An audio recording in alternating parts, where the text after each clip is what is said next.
दोस्तों, आज के हम इस वीडियो में 3 ऐसी सच्ची और रहस्यमयी घटनाओं के बारे में बात करने वाले हैं जिनके बारे में आप लोगों को शायद ही पता होगा। सो बने रहिएगा वीडियो के अंत तक।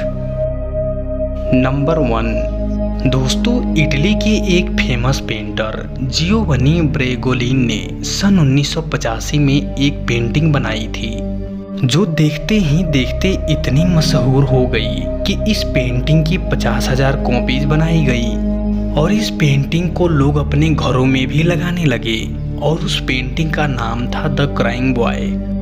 लेकिन उसके बाद क्या हुआ, उसे जानने के बाद आपके भी रोंगटे खड़े हो जाएंगे। जिन लोगों ने भी इस पेंटिंग को खरीदकर अपने घरों की दीवारों पर लगाया था, उनका घर जलकर राख हो गया था। एक फायर फाइटर ने यह बताया था कि वह तकरीबन 15 घरों में आग लगने के बाद अपनी टीम के साथ उस आग को बुझाने पहुंचा और वह जिस भी घर में आग बुझाने पहुंचा वहां द क्राइम पेंटिंग ही मिला करती थी।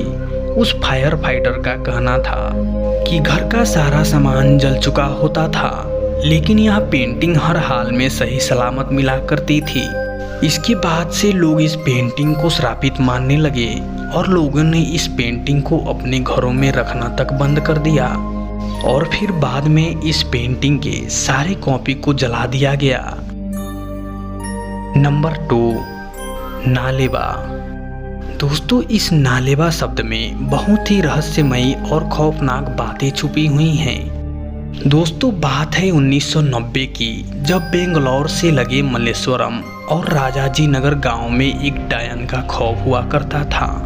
दोस्तों, वो डायन रात को लोगों का दरवाजा खटखटाया करती थी। वो डायन लोगों को उनके जान पहचान के नाम से बुलाया करती थी और दरवाजा खोलने को कहती थी, और जो इंसान उसकी आवाज़ सुनकर दरवाजा खोलता था तो उसकी मृत्यु 24 घंटे के अंदर अंदर हो जाती थी। इस सिलसिले के चलते गांव के लोग अंधेरा होते ही अपने अपने घरों में कैद हो जाया करते थे और कोई भी व्यक्ति डर के कारण बाहर नहीं निकलता था, जिसके बाद से लोगों ने घर के बाहर नालेबा लिखना शुरू कर दिया। दोस्तों, नालेबा का मतलब होता है कल आना। सबसे अजीब बात तो ये थी कि ऐसा करने से गांव के लोगों का मरने का सिलसिला थम गया। लोगों को उस डायन के खौफ से छुटकारा भी मिल गया। दोस्तों, इस घटना पर एक बॉलीवुड मूवी बनी है जिस मूवी का नाम है स्त्री। ये घटना पूरी तरह से रियल है।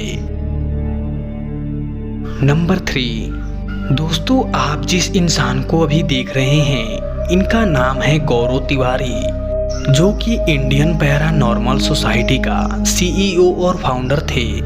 यह शख्स तरह तरह की खौफनाक जगहों पर जाता था और वहां जाकर अपने इलेक्ट्रॉनिक सामानों की मदद से वहां मौजूद आत्माओं से बात भी किया करता था। कभी किसी सुनसान हवेली में, कभी खंडहर में, तो कभी किसी कब्रिस्तान में। इस शख्स का ऐसा मानना था कि आत्माओं से डरने की जरूरत नहीं है, जैसे हम हैं ये भी वैसे ही हैं। फिर एक दिन अचानक उसने अपने पत्नी से कहा कि उस पर कोई निगेटिव आत्मा अपना हक जमाना चाहती है, उसे अपने कंट्रोल में करना चाहती है। जिसके बाद 7 जुलाई 2016 के दिन अपने लैपटॉप मेल चेक करने के बाद वो अचानक उठकर बाथरूम जाता है और कुछ देर बाद वह अचानक बाथरूम में गिर जाता है। जब गौरव के पिता और पत्नी उसे देखने बाथरूम में जाते हैं तो वह नीचे गिरा पड़ा था और कुछ देर बाद उसकी मृत्यु भी हो जाती है। दोस्तों, गौरव तिवारी की मौत का पता आज तक नहीं लगाया जा सका कि वह कैसे मरा और ये बात आज तक रहस्य बनी हुई है।